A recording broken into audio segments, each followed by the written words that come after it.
Welcome back to Aspire for Me. I'm Jesse. This is my wife Kim, and we're here for another Frugal Friday. Kim, what chapter are we on today? We are reading The Art of Frugal Hedonism by Annie Razor Rowland with Adam Grubb. And we're on chapter 9, which is titled Stop Reading Those Magazines. I don't. I don't really read magazines either. Surely this is the life. Flipping through the easily digestible pages of lifestyle media while ingesting something with hollandaise sauce on it on a Sunday morning. Sometimes you detect a trickle of adrenaline into your bloodstream as you scan the pages full of appealing things you could be having and doing, but probably won't. The language in the columns you're skimming cozies up to you, making you feel as if these people that write this stuff, do this stuff, have this stuff, and live this life are your people, that you get each other. It only follows that you should measure yourself by the bars they seem to be setting, that it makes sense for you to throw about phrases like time poor and retail therapy because they do. Problem is, they are not you. In fact, they are mostly not even them, but just writers attempting to satisfy an expected tone, spitting out blurbs about an Ethiopian fusion restaurant with award-winning decor, or a great new line of handbags in the shape of marine mammals. Meanwhile, they muddle on with their imperfect lives, eat pasta, and go to the shops carrying an old tote with a frayed strap, just like we all do. Very few people actually do much of the stuff that the media implies people do. And those who do work hard to keep up. But lifestyle journalism makes it easy to feel that there's a world of people out there effortlessly dressing, holidaying, exercising, eating, and thinking in certain appropriate ways. And it is in human nature to not want to be terribly out of line with what everyone else is up to. Steer clear of this homogenizing influence is your author's suggestion. Spend your Sunday morning breakfast perusing odd facts about breeding piranhas in captivity instead.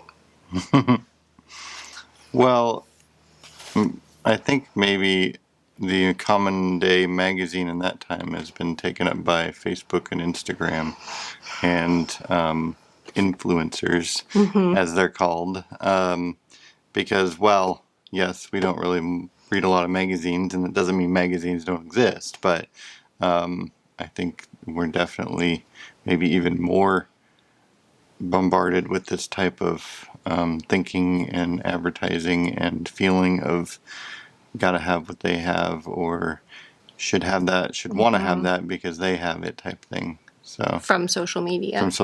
Yeah. What we see on social media. I'm taking a course that's called Body Image Resiliency, and it's through a group called Beauty Redefined. And they do a lot of work around what you see on social media and then also what you see in magazines. And so I think this sort of dovetails onto this topic as far as like keeping up with the Joneses or living like the Joneses. But most women's bodies and even men's bodies are airbrushed in magazines and in digital media that you see. And so I think it's really important when you are consuming different types of media and forms of media, whether it be magazines or Instagram, that you're kind of looking at these things with a more critical eye, because nobody's talking about having to maybe clean their house or do laundry or do the normal life stuff that you would see people doing. They're usually showcasing their biggest and best experiences, and they're airbrushing their bodies so they have the most perfectly toned and fit bodies. So I think, to your point, maybe we aren't doing this as much with newsstand magazines or magazines that are coming to our homes, but we are doing it as we scroll through Instagram pages, or if we're on Facebook and we're seeing people post about all of the fun things that they're doing and all of the things that they've purchased. Yeah. Do you think that you've found that that type of stuff has affected you much and kind of made it so that you've wanted to buy things because you've seen other people have them, or maybe vacations or something like that? I think it definitely used to. I think recently, even just within the last 2 months, I've greatly decreased the amount of time that I'm spending on social media. I've taken Instagram off of my homepage of apps, so I have to go into a folder to use it. I have really tailored my Instagram feed to be more about some of the social justice causes that I work towards, as opposed to people who are blogging about their amazing lives, although I do like to follow travel accounts or van dwelling accounts. Those are pretty fun. But I think definitely it used to, especially, through my 20s as social media was really becoming more popular. It was very easy to compare the humdrum life that I felt like I was living as opposed to, some of my friends who were maybe buying a boat or going to Disney World on the regular or living these seemingly exotic lives. Yeah. What about you? Well, cruising advertisements get me every time. I love to go cruise on cruises, and Just a note to our followers.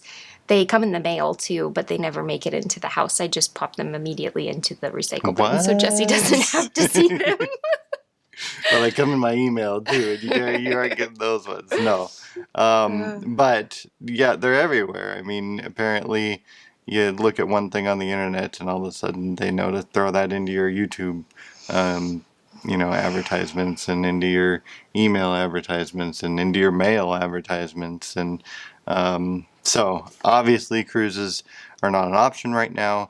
And with my job and my inability to take long periods of time off, I haven't really gone on one in a few years now, but I would like to get back out on the water again and enjoy a cruise here in a couple of years if we ever get back to that life again. But yeah, I think that definitely, as I see those, I mean, I'm sure you've seen me.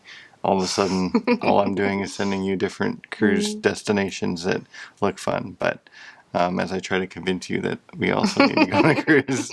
So it's definitely, I think it affects everybody. I think it affects some people more, and it all depends on what type of things that you find interesting in life. So if it's, the small things of wanting to look a certain way or wanting to have a certain thing, I think advertisers have gone a long ways in figuring out how to get that in front of you and make you want it even more. So, And I think from a specific to magazine perspective, if you are in a grocery checkout line and you pick up a magazine and decide to purchase it, that's going to cost you somewhere between $6 to $12, which seems outrageous to me.